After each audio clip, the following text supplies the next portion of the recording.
మనసుకి మాత్రం బాగా దగ్గర సంబంధం ఉన్నట్టుగా అనిపిస్తుంది.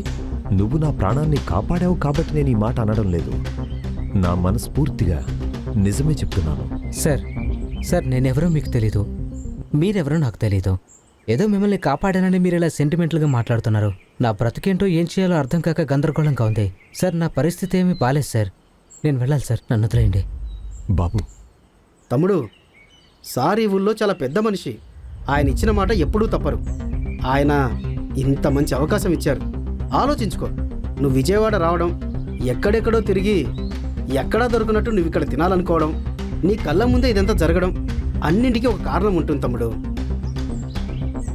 అనవసరంగా ఆలోచించకుండా ఆయనతో వెళ్ళు. చంద్రకాంత్తో వెళ్ళడం కరెక్టే అని ఆకాష్ కన్విన్స్ అయి తనతో పాటు బయలుదేరాడు.